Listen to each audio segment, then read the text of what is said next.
was known to all the Jews. This is when after them spirits leaped on them vagabond Jews and they got overcome by them spirits. And everyone heard about it. And this was known to all the Jews, right there. And the Greeks and all the dwellers at Ephesus. Because you had Greeks that believed, but these Greeks were Israelites. That's why they believed. So when we're speaking about the Gentiles, these Gentiles that believed were Israelites. Right? And it says, also dwelling at Ephesus, and fed on them all. And the name of the Lord Yahawashi was magnified. Right? And many that believed came and confessed and showed their deeds. So you have many believers that were converted to the faith and came to Paul to learn this word. Israelite foreigners. And it says, many of them, laugh now, cry later. Many of them also which use curious arts. So the curious arts was what? Magic, sorcery, different books. That's curious arts, right? Even construction is curious arts. And brought their books together, so they all had a compilation of books, right? And it says, and burn them before. So they burnt these books. Right? They got rid of all these books. Now, I'm sure some of you brothers, you may have been reading a whole lot of books on particular what philosophies before you walk up to this truth. You get rid of that over time. Okay? Before all men. Okay? And counted the price of rum and found it 50,000 pieces of silver. And a lot of these books are set up to keep you away from the Bible. A lot of these books are set up to keep you away from the Bible. So you can imagine what was going on at that time. There must have been plenty uproars. Okay? And they counted the price of rum and found it 50,000 pieces of silver. You know how much that is? 50,000 pieces of silver. When they counted all these books, that's a lot of books. Remember, the Greeks were people of studying. The Greeks were people of learning. Okay? So mighty grew the word of the Most High and prevailed. After these things were ended, Paul purposed in the Spirit when he had passed through Macedonia and Achaia to go to Jerusalem, saying, after I have been there, I must also see Rome. Right? So he was a traveling man. Right? So he went into what? Macedonia. Right? Two of them administered unto him, Timotheus, Erastus. So Paul, he wasn't doing this work by himself. He also had ministers to help him out. So remember, this is a body. Okay? And it says, but he himself stayed at Asia for a season. So he would also have others that would help him out and minister for him. Okay? And it says, at the same time, there arose no small stir about that way. For a certain man named Demetrius, a silversmith. A silversmith is someone that's an expert in working with silver. You have different smiths. You have goldsmiths, brassmiths, coppersmiths. Right? These are trades. These are crafts. Okay? And it says, which made silver shrines for Diana. So he was furthering the worshipping of Diana, which is an idol. That's still worshipped today. Right? But now it just comes under the term of Queen of Heaven.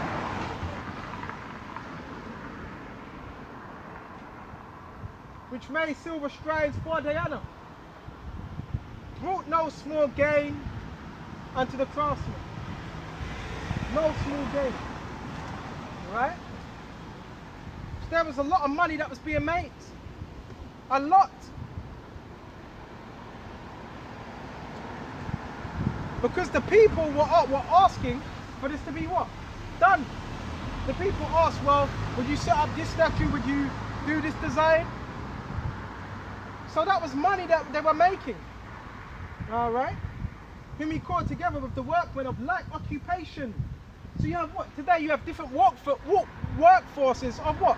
Construction. Right? And said, sirs, you know, that by this craft, we have our wealth. Right? That's how they gain their wealth. You got to make money some way. Moreover, you see in here that not alone at Ephesians, but almost throughout all of Asia. This Paul, so they're filled in a particular way. This Paul had persuaded and turned away much people. Much. They were not liking that because it was messing with their money. So even when you're teaching this word, when you're speaking against idols, you're going to be lifting up the money, the structure. The money's the idols and the structure. Right? And it says, but almost throughout all Asia, this Paul persuaded and turned away much people saying they be no gods. So how now these constructions, now they're still going to make money, but now these same people that stop setting up idols, they're going to make less money. Right? So they were making less. They were finding it hard to find more work. Maybe no gods which are made with hands. Okay?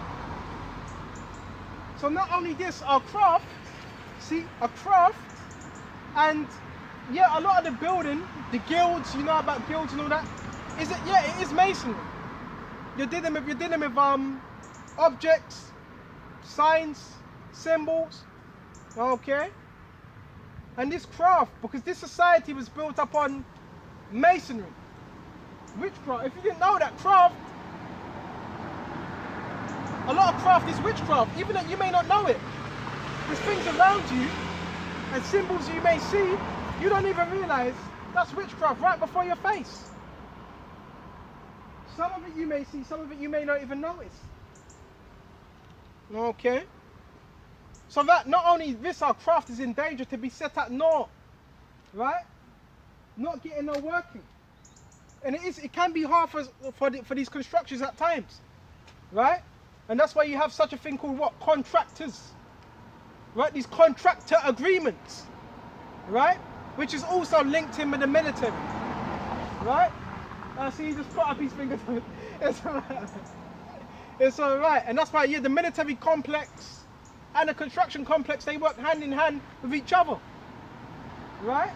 And a lot of these companies are privatized, okay? So that's how a lot of them get their work. But also this temple of great goddess Diana, right? Excuse me just a minute. I've got to get used to this as well, because this may be a cold winter, a windy winter. Right, excuse me just a minute. And temple of the great goddess Diana should be despised, right? And magnified, and her magnificence should be destroyed, whom all of Asia and the world worship her. So this wasn't just Asia. This was a goddess that was being worshipped worldwide. It was an idol. Let me check it out, check out the time, just a little bit more time. Yeah, this was an idol that was being worshipped worldwide. Right? And when, verse 20, and when they heard these sayings, they were full of wrath. So it was stirring up a lot of people. Right? And cried out saying, great is Diana. See how people, they were feeling some way. Okay? Of the Ephesians. The whole city was filled with confusion. And having caught Gaius, which was another one of Paul's helpers, and Aristarchus, men of Macedonia, Paul's companions, in trouble, they rushed with one accord into the theatre. So it got bad where they wanted to grab Paul up. And when Paul had entered into the people, the disciples suffered him not. So the disciples were worried for him. Said, no, don't enter into that temple. Things could get a bit worrying. And certain of the chief of Asia, which were his friends. So Paul, a chief of Asia within the synagogues, that were his friends. Because remember, Paul was a Pharisee prior to his conversion. So he had friends that were also Pharisees as well. Sent unto him, desire him that he would not adventure himself into the theatre. Because if Paul was to enter into that theatre, there was a good well that he would not come back out of that theatre. Some therefore cried one thing and some another, for the assembly was confused, and the more parts knew wherefore they were come together. They drew Alexander out of the multitude, the Jews, putting him forward. Alexander was a helper, I believe, an Israelite that was born in Alexandria, right, Egypt. And it says, and Alexander beckoned with his hand and would have made his defense unto the people. But what does this show you? People can even get in an uproar because you're burning out their idols, what they believe in. So this is spiritual, right? And idols are what? Demons. Another word for idols are what? Demons. So when you're speaking against that, you're speaking against what people have known or been brought up with all their lives, right? But when they knew that he was a Jew, all with one voice about the space of 2 hours cried out, great as Diana, great is Diana of Ephesians. They all cried that out, right? So these were dedicated to their idols. Bro, and even today, you don't mess with a brother's idol. If you take the image of Caesar Borgia off your mother's table, she might go mad. She might say, get out of the house, right? So our people, they're dedicated to idols and the worship of idols.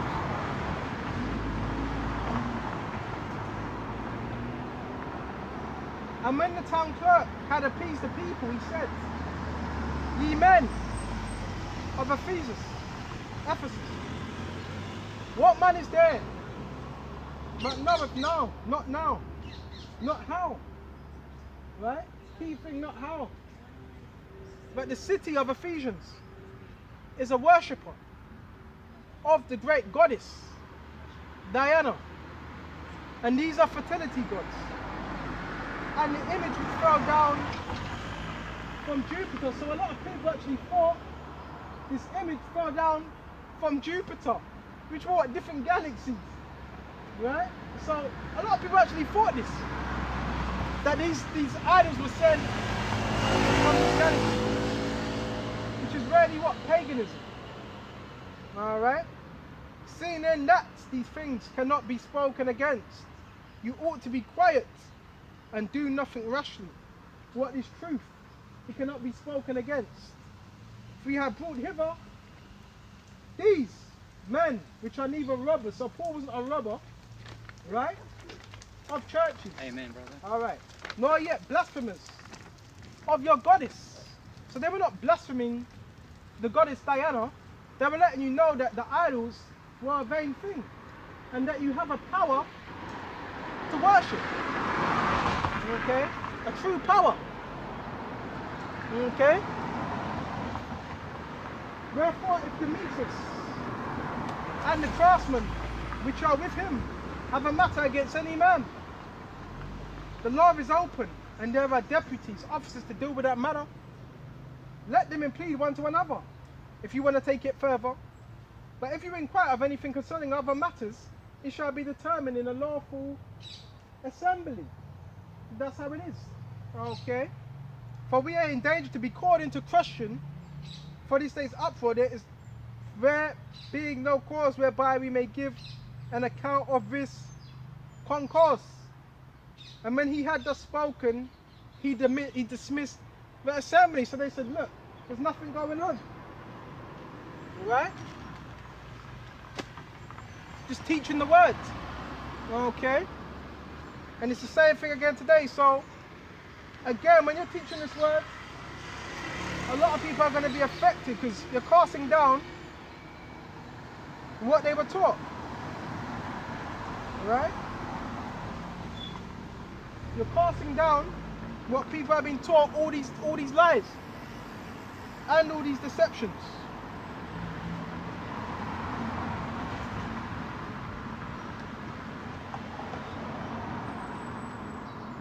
Bear me just a minute. So this is 2 Corinthians 10:4. For the weapons of our warfare are not carnal. So we don't need weapons. We don't need daggers. And we don't need guns. This is our weapon.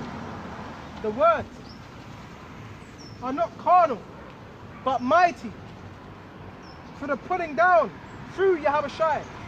For the pulling down of strongholds. So this word is pulling down strongholds. The strongholds of our minds and the strongholds within the society. This is what this word is doing in every way. Right? And that's why Esau's trying to stop it. But he cannot stop the word. We're putting it down in every way, in every fashion. Okay? And it says, casting down imaginations. This is exactly what this word does. I know it casted down my imaginations, and the word needs to do that. The only way you can become renewed in the mind is through the old imaginations that you had, for that to be cast down. That's the only way. Okay? So that gets cast down. The rubbish you were taught, the way you were living, that gets cast down. And every high thing that exalteth itself against the knowledge of the Most High Yahawashi, and bringing into captivity every thought to the obedience of Mashiach. Every single thought. Every single thought, bringing into captivity. Right? It's like the word grabs, it captivates your thoughts. This is what this word does. Any thought. This is what it captivates the thought. Ah, you were thinking that? Ah, got you. Right? And it says, and every thought to the obedience of Mashiach. So this is what this word's doing. This word ain't falling on deaf ears at all. Alright? And even if you think no one's listening, the scriptures still say, O house of Israel, prophesy unto the wind. Because even the wind is what? Gathering these signals. And this word is going where it needs to go. It's reaching where it needs to reach. Right? And we believe that through faith. Okay, check the time. A little bit more time to go. Okay? Come on now.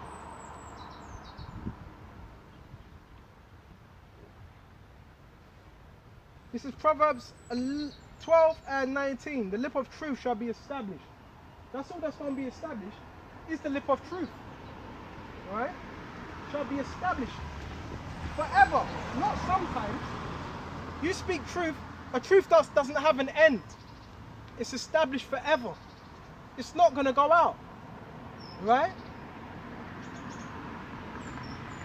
But a lying tongue, but for a moment. So a lying tongue, just for a short amount of time. So yeah, there's lies in this society, but them lies can only hold up for so long. Truth doesn't die. Okay? The truth don't die out. Okay? Deceit is in the heart of them that imagine evil. So how would you know if someone's evil? Because what comes out of their heart, which is their mind. Deceit is in the heart of them that imagine evil. So you're imagining evil, what's going to come out? What's going to come out? Nothing but evil. Right? And you're going to have an evil presence, an evil countenance. right? Everything you say is going to be evil. Everything, right? You ain't going to have pure thoughts. That's why you got to keep your thoughts as pure as possible, right? But to the counsels of peace is joy. So ultimately, this word brings you peace. And we are counsels of peace. What the good news? And the good news is peace to our ears, to our minds, right? And it says, there shall no evil happen to the just. Okay? But the wicked shall be filled with mischief. So the wicked are going to be filled with all this mischief. Those that are doing wickedly are going to be filled with mischief. In other words, they're going to be given over to what they're doing. That's why we always want to be doing the right thing to the best of our ability. Okay? To the best, because like I said, we're not going to be perfect in this flesh. But who makes us perfect? It's Yahawashi. Right? So what we can do is strive. That's all we can do is strive to stay on that straight and narrow. That's all we can do. Right?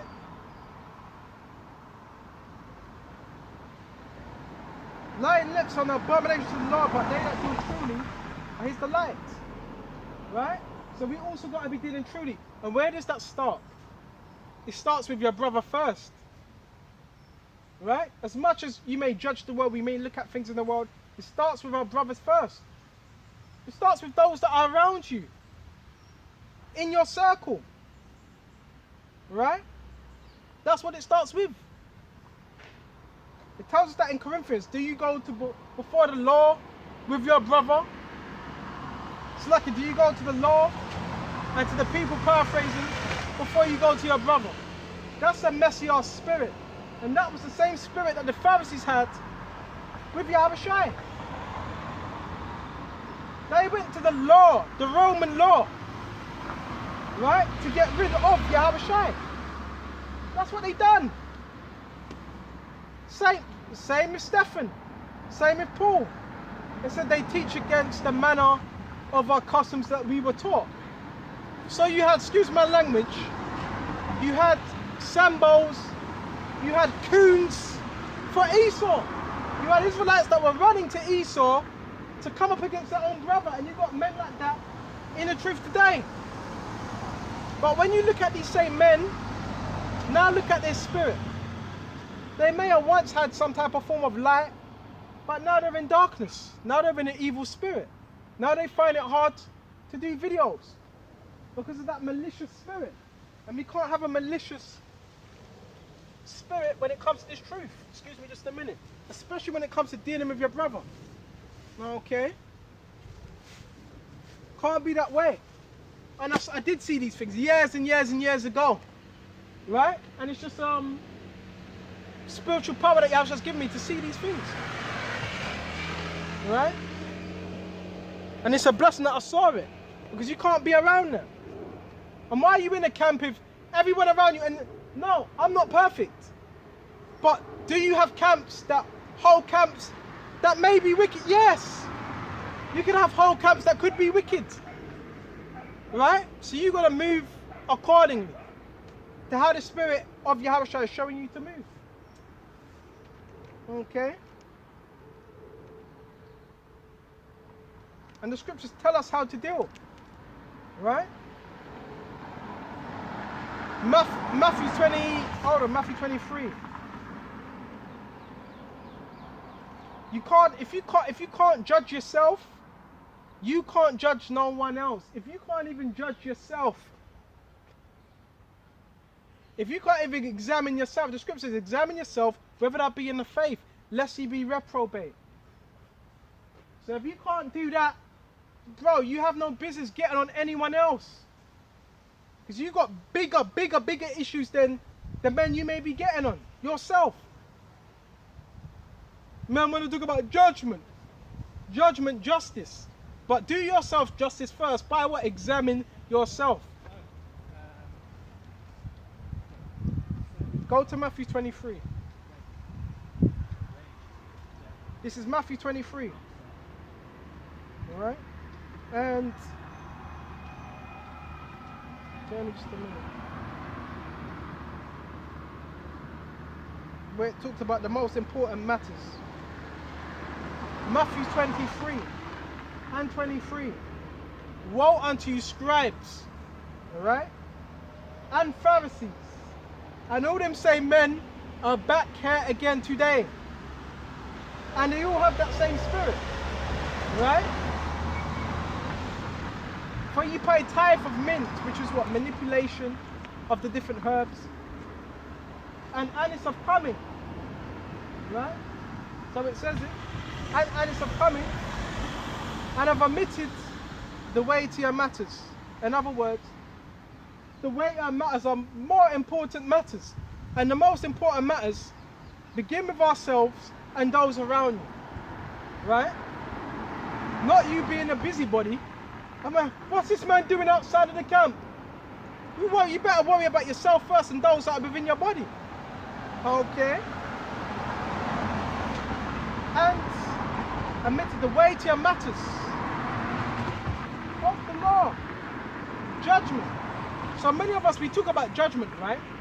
We like to talk about judgment. But with judgment, there's a certain criteria and certain characteristic you need to have before you issue out any type of form of judgment, before you put the hammer down. Okay? But if you're a reprobate, you can't make the right judgment at all. You might be able to tell brothers what nice food to eat, okay? But in terms of judgment in higher matters, because there's an elect. The elect were given that sight, that discernment, that judgment, that faith. Okay? Judgment, mercy, and faith. These are the things we practice. So we give judgment. But with the judgment we give, you shall issue out mercy. All right, this brother's going off on this. But yeah, this level of mercy is going to be shown. Why? Because what are we hoping? To be what? Saved. So a man that's balanced, that's what spirit is going to have. Right? He ain't going to be trying to delve into a man's life. Oh, he committed a sin 5 months ago. Another one 2 weeks ago. Judgment. Bro, you got to grow up. You have reprobates in the truth. Okay? And it says, these ought you to have done, Yahawashi was saying, and not to leave the other undone. So you deal with what? Mercy, faith, and judgment. But you don't leave the other undone. Right? Yeah, no. All of them are hand in hand. Okay? And it says, verse 24, ye blind guides, which strain at a gnat. So you got people that are straining at the smallest of matters.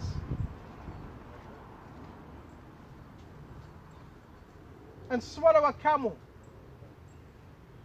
Woe unto you, scribes and Pharisees, hypocrites, for you may clean the outside of the cup.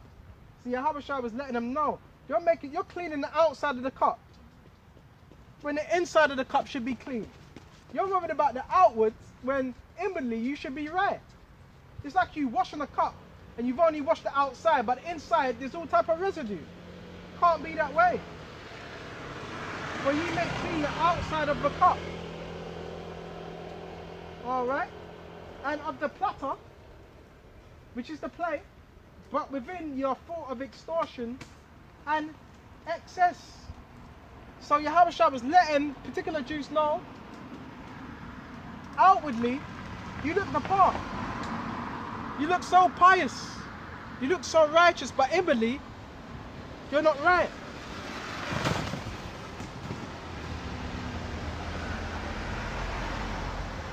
Woe unto you, scribes and Pharisees, hypocrites, for you like whiter sepulchres, decorated. Right? A sepulchre is beautifully decorated. You're like whited sepulchres, which is tombs, which indeed appear beautiful. Oh, look, he looks so holy. Look at his bed. Look at his bed. Look at the way he stands. Look at his garment. Look at the way he speaks. He doesn't stutter. He's excellent in speech. But within, we are full of dead man's bones. Going back to Ezekiel. Right? You're full of dead man's bones. That means you're not living. You're just a body that's walking around, but really you're spiritually dead. And all uncleanness, which is wickedness, mischief, wickedness, witchcraft, all types of stuff, extortion, bribery, lawlessness. When you go into extortion, it said lawlessness. When you think of lawlessness, what do you think about? You think about criminals when you think of lawlessness. So these individuals were criminals. They were as worse as those individuals that you may see on the street, that they're cursing out. That's what they were, lawlessness. When you go into the word extortion as well. So these individuals, they were lawless. But hold on a minute, they had the law. These were Pharisees. You see the depths of what we're involved in. You know, and that's what I'm saying. You never know what a man may be doing when he puts down the cat. You don't know what a man may be doing behind closed doors. And that's why you got to fear him and not worry too much about what others think.